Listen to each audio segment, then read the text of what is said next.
Welcome to Pilates Teacher's Manual, a podcast for Pilates teachers by a Pilates teacher. I'm Olivia, and I'll be your host. Jump in the conversation on Instagram at Pilates Teacher's Manual. Today's chapter starts now.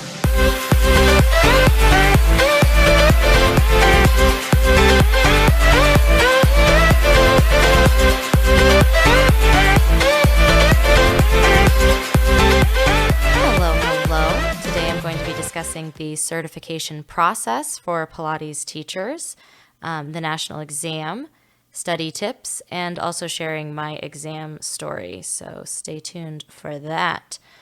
First up is the certification process. You'll have to forgive me. What was the PMA exam is now the National Pilates Certification Exam.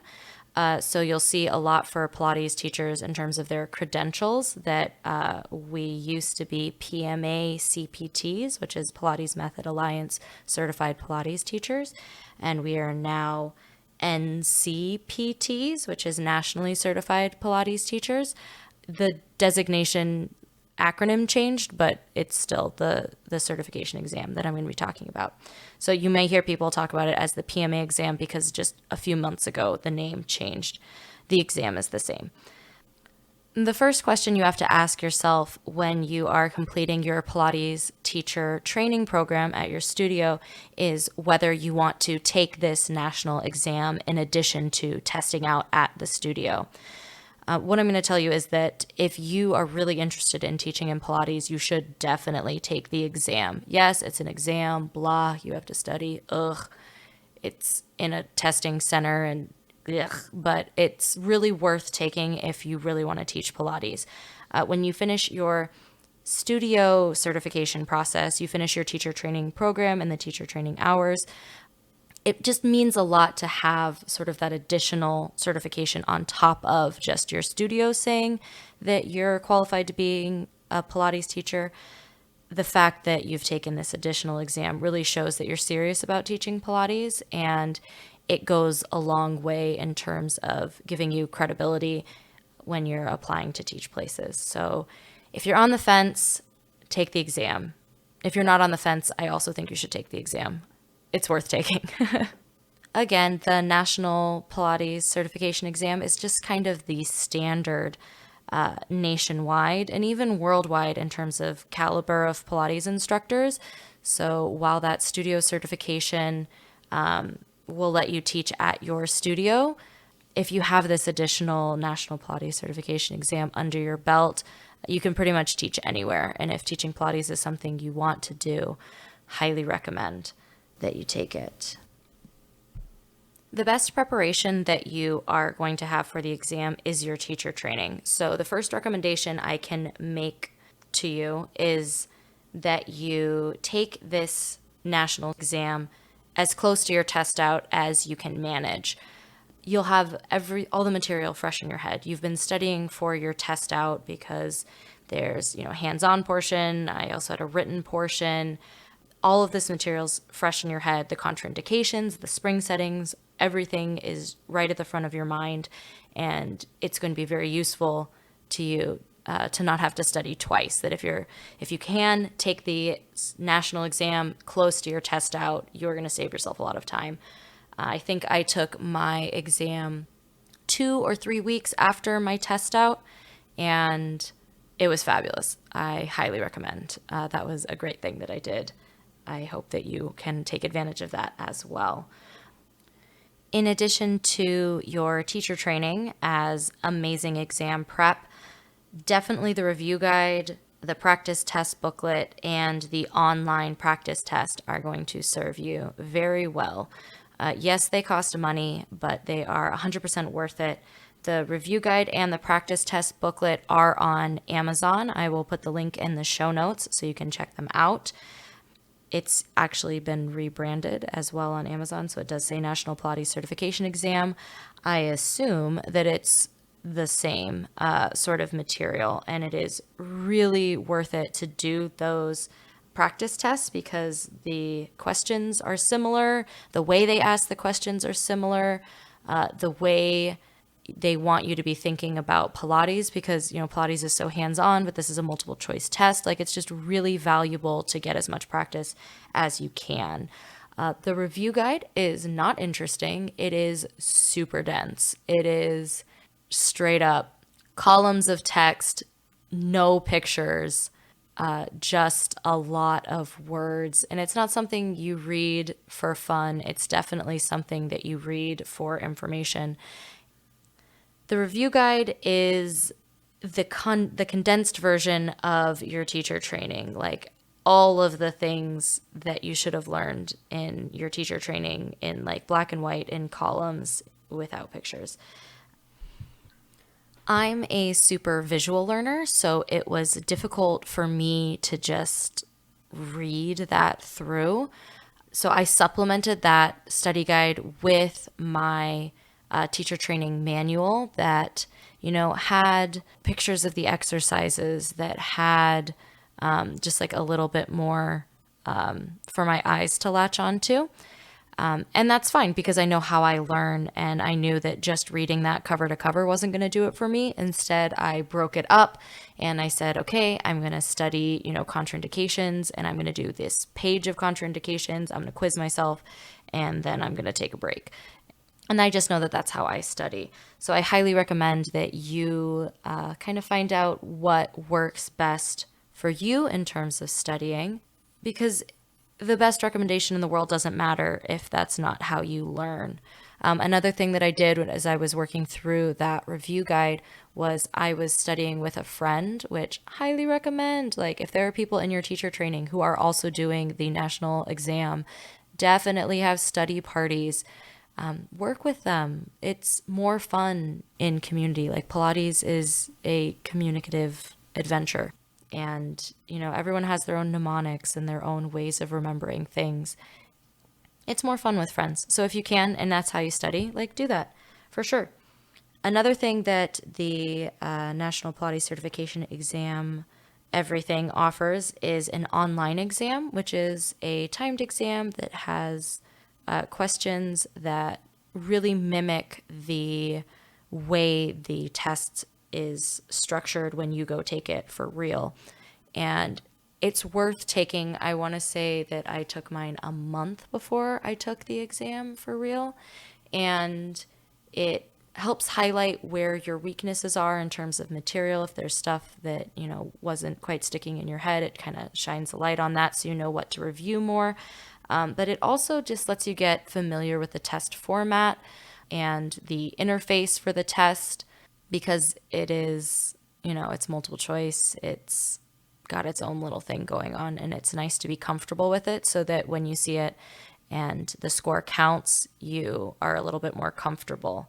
Same thing with picking an exam time. If you're a morning person, take it in the morning. If you need a long, slow morning to like get hyped and drink your coffee, take it in the afternoon. The test will be offered in a testing center that will have computers and like a quiet room and a test proctor, and people will be taking an accounting exam next to you, or just stuff will be going on that is not necessarily Pilates. And it's may not be the most friendly atmosphere. So the more you can practice taking exams, the happier you will be. After you've studied and you've picked your exam time and you are the appropriate amount of hyped for taking the exam, all you have to do is go take it. Woohoo! That's fun. I definitely blocked out the whole day to go take my exam. It is a timed exam. You do have 3 hours, but I want to say I finished in just over 2, and I had lots of time to go over and stare at the screen and rethink my answers. So you do have time. It is timed, but you have time, so don't feel rushed. You're going to be great. It's like such cliched test taking advice, but it's also so accurate that, go through, answer the questions that you know the answer to right away. Say, like, bookmark, save the ones that you don't know. You can go back and visit them. You get scratch paper, which is awesome, I guess. I mean, I drew pictures on mine, but you can reason stuff out if that's the way you think. Another nice thing about the exam is you find out how you did immediately. Like you click submit, you walk out of that room and they will give you a paper that gives you your score on the exam. So there's no waiting period, and that's super nice. So look forward to that. So those are my recommendations for the exam and studying for the exam. Coming up next will be my exam story. Stay tuned.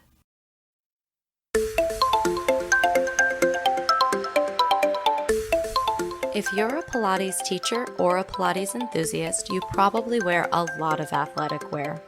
You can get 2 pairs of leggings for only $24 at Fabletics using my affiliate link in the description. I know what I like when it comes to leggings, and Fabletics Power Hold leggings are some of my absolute favorites. They have long-lasting quality at an excellent price point. Check out the link in the description and snag your first 2 pairs of leggings for only $24 at Fabletics. Back to the show. So my exam story. I was studio certified by a small studio in Hyde Park in Chicago called Chaturanga Holistic Fitness. And the person who was running the teacher training is also the person who gave my exam. So just the fact that you know the person who's giving you the exam, I know for me, I felt very supported. I felt like I was connected as I was taking the exam. You know, I was interacting with a human, and it was like ideal test taking circumstances. Of course, when I'm testing out, there's still like a high level of nerves, and you always want to like do the right thing, say the right thing. But in terms of like taking an exam, like that's the way I would want to take an exam. By contrast, the National Pilates exam is the opposite of that. You are at an exam center, and the exam center is so far away from Hyde Park. So I live on the south side of Chicago, and it is way, way, way on the north side. And it was the only testing center that was offering the exam at the time. I'm not sure if there's any other ones, if you are also a south sider, but it's a trek. It is north. In this room, in this building, there are lots of people taking exams, and they're taking all different kinds of exams. It's very impersonal. You are in a room, you are being observed, like there's a camera in the room making sure you're not cheating, which like, again, don't cheat for sure. Like, how would you even cheat on this exam? I don't know, but don't do it. It was not like a friendly environment, which is fine. It's a testing center. Just knowing the way that I work, I blocked off the whole day for this exam. Like I took it early-ish in the morning. I took it at about 10 o'clock because I wanted time to get up there and I wanted time to do my exam adventure. So I did take the exam with a friend, which is fabulous. This is someone I studied with, and I hope to have her on the podcast as well. So I met my friend. We took a lift to the exam, but first we went to IHOP, you know, refuel.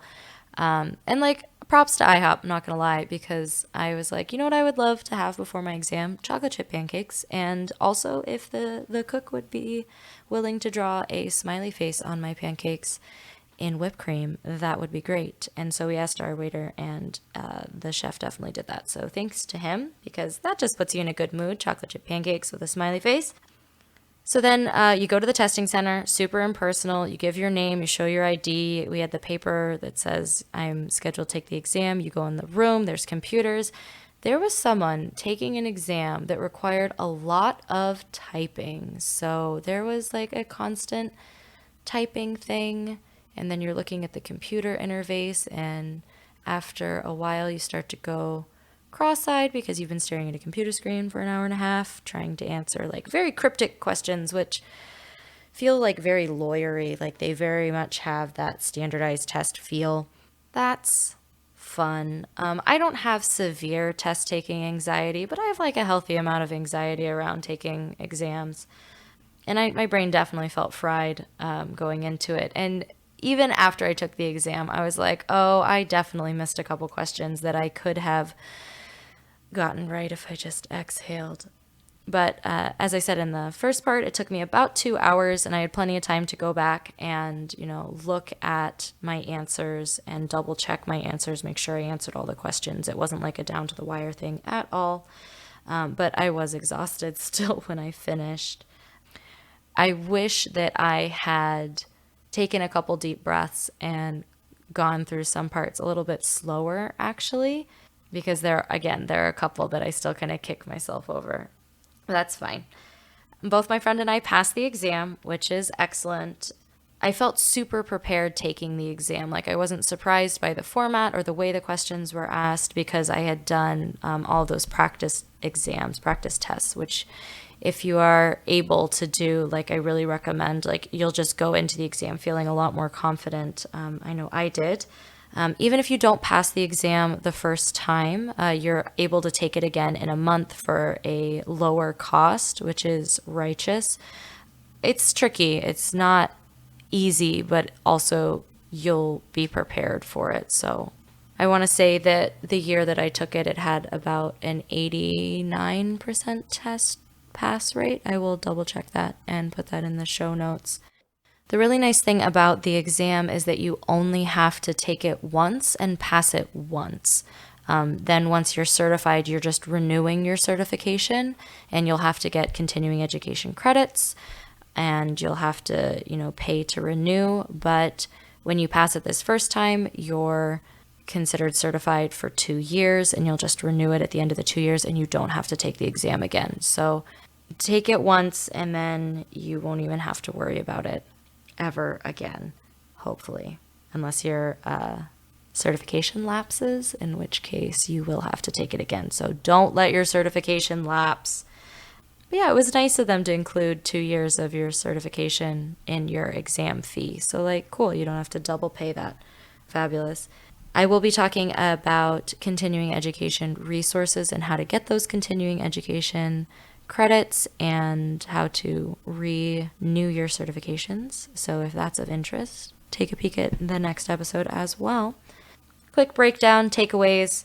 If you can, take your exam, your national exam, as close to your studio test out as soon as you finish your teacher training, just so that material's fresh in your head.